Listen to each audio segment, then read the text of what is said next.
Olá, tudo bem? Depois do primeiro vídeo, o qual a gente gostou muito dos comentários, da repercussão, das sugestões feitas por vocês, a gente decidiu gravar um novo vídeo comentando a onda de protestos no Brasil que acabam por demonstrar todo o descontentamento da nossa população com uma série de vícios que o nosso sistema político tem, com uma série de situações no campo da política que nos levam a pensar o verdadeiro sentido da democracia. E nesse inteirinho eu acho interessante a gente abordar mais uma vez que a democracia não se faz apenas nas urnas, que democracia é cotidiana, que democracia se faz pela mobilização de massas, por dar voz àqueles que foram silenciados em outros momentos. E aí, analisando de maneira mais direta a abordagem midiática, a mídia aqui entendida enquanto rádio, TV, jornal, revista, diferentes meios de comunicação sobre todos os descontentamentos, é perceptível algumas estratégias pelos veículos de imprensa que já são algo meio que lugar comum na literatura e nas análises acadêmicas.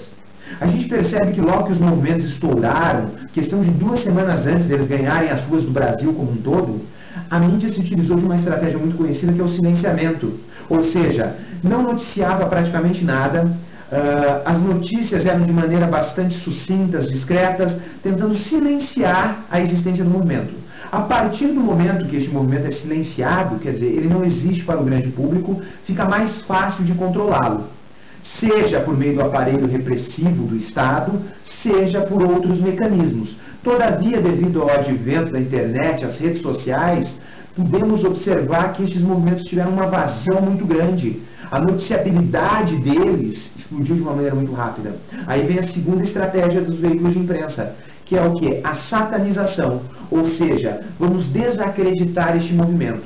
Para isso, seja impresso, jornal, web, televisão, rádio, você utiliza de tons pejorativos, você descredencia o movimento, você apresenta ele de maneira negativada, utiliza termos que no imaginário popular soam de maneira pesada, vândalos, baderneiros, compara-os a movimentos criminosos como o PCC, como foi feito por alguns comentaristas, como Arnaldo Jabor, da Atena, algumas revistas de renome nacional, tentando desacreditar o movimento.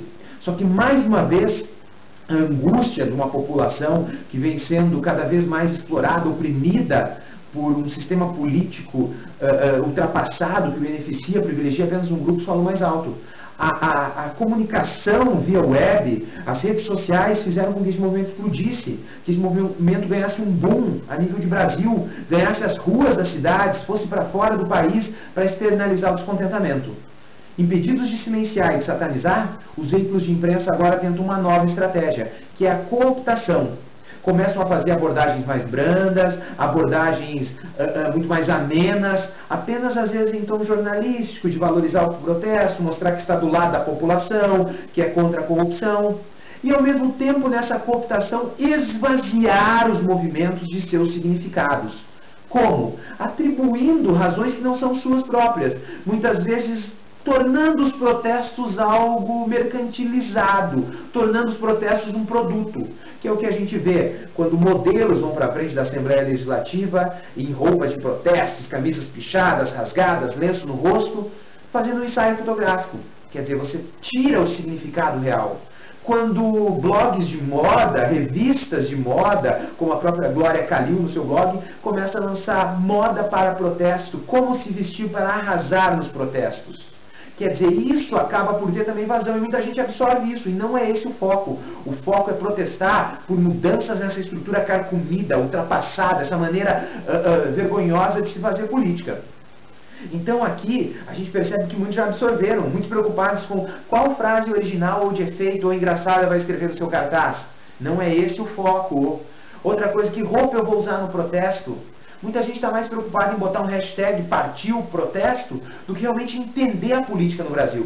Muita gente vai lá e coloca o gigante acordou, mas continua dormindo em sala de aula, continua babando, comendo mosca, sendo manipulado por setores dominantes.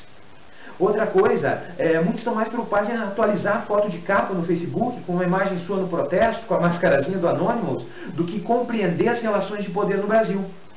Então é necessário que a gente dê um passo mais rumo à conscientização, rumo à politização, e compreenda todos esses mecanismos para que possamos transformá-los. Muito bacana a iniciativa do Grupo Anonymous, o qual já apontou 5 principais causas. Causas essas de maneira geral, apartidárias e que necessitam mudar. Confere lá.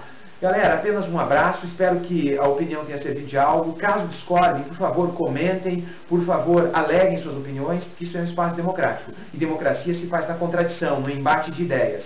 Não acredito que ordem leve ao progresso, acredito sim que a dialética leve-nos a corrigir as imperfeições e cada vez mais chegarmos próximos a uma mentalidade política que venha a transformar a nossa sociedade. Valeu, um grande abraço.